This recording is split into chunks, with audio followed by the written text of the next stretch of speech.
안녕하세요. 씹어먹는 경제학입니다.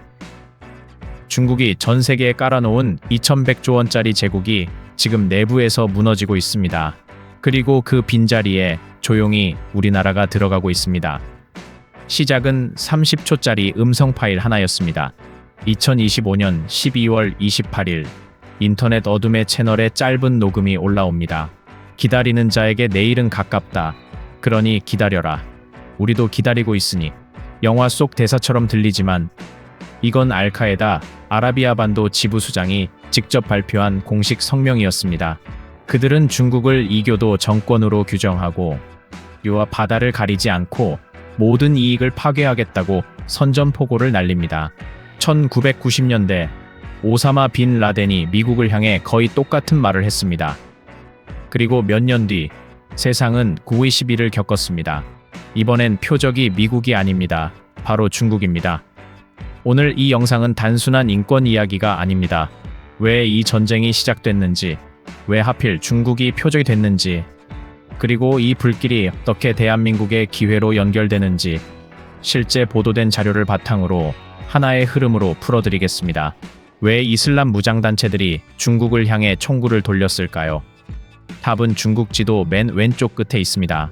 신장 위구르 자치구, 한반도의 7.5배 크기 2600만 명이 사는 이 땅에 약 1200만 명의 위구르족이 살고 있습니다.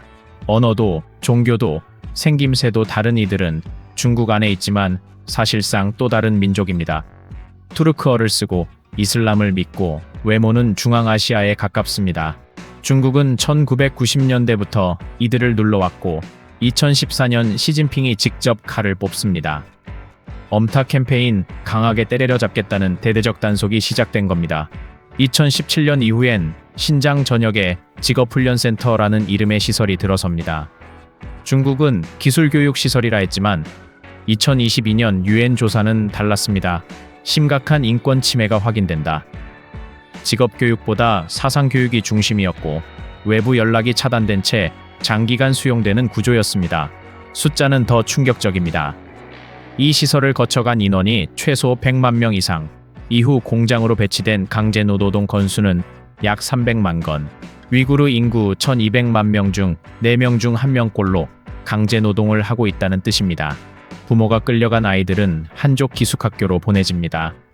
위구르어 수업은 사라지고 중국어만 남습니다.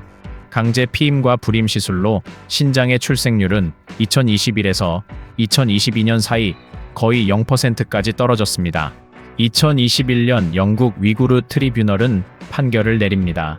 집단학살, 제노사이드가 진행 중이다. 미국 정부도 이를 공식 제노사이드로 규정했습니다. 30년 동안 쌓인 이 분노가 이제 총과 폭탄의 형태로 터져 나오기 시작했습니다. 선전포고가 나온 지 불과 22일 뒤 2026년 1월 19일 아프가니스탄 카불의 평범한 중국 식당에서 폭발이 일어납니다. ISIS 소속 자살폭탄범이 식당 안으로 걸어들어와 몸을 터뜨렸고 중국인 1명을 포함한 7명이 숨지고 10명 넘게 다쳤습니다. 범행 이유는 단 한 줄이었습니다. 위구르에서 벌어진 일에 대한 응징. 국수집 하나가 날아간 사건처럼 보일 수 있습니다. 하지만 이 폭탄이 겨누는 건 식당이 아니었습니다. 중국이 지난 12년간 150개 나라에 퍼부은 돈, 약 2100조 원 규모의 1대1로 인프라망이었습니다. 그리고 여기서 소름 돋는 패턴이 하나 발견됩니다. 장소는 달라도 공식은 하나입니다. 중국 돈이 있는 곳에 폭탄이 터진다. 2024년 3월 파키스탄, 중국이 짓던 수력발전소 공사 현장에 폭탄 차량이 돌진해 중국인 5명이 사망합니다. 2025년 12월 타지키스탄, 아프가니스탄 국경. 중국 기업이 운영하는 금광에 드론이 수류탄을 싣고 날아들어 10명 이상이 숨집니다.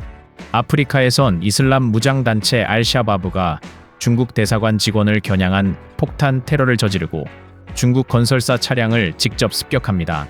급기야 1대1로를 가리켜 착취적인 부채 함정이라며 공식 비난 성명까지 냈습니다. 테러 집단이 한 국가의 경제정책을 꼭 집어 저격한 초유의 사태입니다. 카불, 파키스탄, 타지키스탄, 소말리아, 중국이 야심차게 깔아놓은 인프라망이 역으로 가장 확실한 먹잇감이 되어버린 겁니다. 폭탄이 터지자 가장 먼저 멈춘 건 돈이었습니다. 파키스탄만 봐도 중국이 쏟아부은 인프라 자산이 약 83조 원입니다. 그런데 2025년 한 해의 신규 투자액은 정확히 0원이었습니다. 기존 공사 현장마저 77% 쪼그라들었습니다. 83조짜리 인프라가 추가 자금을 공급받지 못한 채 사막 위에 방치되고 있는 겁니다. 비용 구도 완전히 뒤틀렸습니다. 중국 국유기업들이 해외 현장에서 직원 보호를 위해 쓰는 보안 비용, 즉 사설 용병과 위험보험료로 매년 지출하는 돈이 약 15조 원입니다. 매년 폭탄을 막기 위해 조 단위의 돈을 허공에 태우는 셈입니다. 여기서 기막힌 모순이 하나 더 있습니다. 중국 법상 해외에 나간 민간 보안 직원은 총을 들 수 없습니다. 테러리스트들은 드론에 수류탄을 달고 로켓포를 쏘며 달려드는데 15조 원을 주고 고용한 경비원들은 빈손으로 서 있어야 합니다. 결국 현지 무장 세력에게 뒷돈을 주며 호의를 맡겼고 보험료는 천정부지로 치솟았습니다. 싸고 빠르게 짓는 게 특기였던 중국이 이제는 지구에서 가장 비싸고 위험한 건설사가 되어버린 겁니다. 설상가상으로 이란 전쟁이 터지며 호르무즈 해협이 막혔습니다. 중국이 2025년 1대1로 명목으로 에너지 인프라에 쏟아부은 약 95조 원. 그 에너지 동맹마저 끊어질 위기에 처한 겁니다. 밖에서 테러가 중국을 흔들고 있다면 안에서는 미국의 법이 조용히 목을 조르고 있습니다. 2022년 6월 미국이 시행한 위구르 강제노동 방지법. 구조는 단순하지만 위력은 강력합니다. 신장산 제품은 원칙적으로 강제노동 산물로 간주하고 기업이 입접 아니라는 걸 입증하지 못하면 미국 항구에서 그대로 발이 묶입니다. 시행 3년 만에 미국 세관에 묶인 중국산 물건이 약 5조 원, 블랙리스트에 오른 기업만 144곳입니다. 여파는 산업 전반으로 번집니다. 태양광심 소재인 폴리실리콘의 신장 점유율은 41%에서 24%로 내려앉고 바닥재 수입은 절반 가까이 줄었으며 대형 면화 기업은 한 해 만에 수백억 적자로 돌아섭니다. 결정적인 장면은 2025년 3월 중국 최고 권력기관 회의에서 나옵니다. 신장 책임자가 공개 발언합니다. 이 법은 신장 발전에 가장 큰 도전이다. 중국 고위 인사가 미국 법 이름을 공개석상에서 직접 언급했다는 건 그만큼 앞뒤로 꽉 막혔다는 걸 스스로 인정한 겁니다.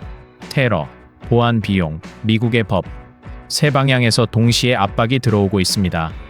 그리고 결과는 하나로 귀결됩니다. 수천 조 원짜리 중동 재건 시장의 문이 중국 앞에서 닫히고 있다는 것입니다. 중국이 쫓겨난 그 사막. 사실 우리가 가장 잘 아는 곳입니다. 우리 아버지 세대가 50년 전에 맨손으로 닦아놓은 그 땅이니까요. 1970년대 변변한 장비 하나 없이 50도 넘는 열사 속에서 아스팔트를 깔고 철근을 세우던 사람들. 1978년 8만 명이던 중동 파견 근로자는 1982년 17만 명으로 불었고 그들이 벌어온 외환은 지금 우리가 살고 있는 이 나라의 기반을 만들었습니다. 그로부터 반세기가 흘렀습니다. 2024년 한국 해외 건설 누적 수주액이 1조 달러를 돌파합니다. 1965년 태국에서 첫 공사를 딴 이후 59년 만입니다. 그리고 아버지 세대의 그 맨손이 이제는 첨단 기술을 들고 사막으로 귀환하고 있습니다. 아랍에미리트 바라카 한국형 원전 4기는 이미 아랍에미리트 전체 전력의 25%를 책임집니다. 체코 두코반이 원전 수주 규모만 약 28조 원.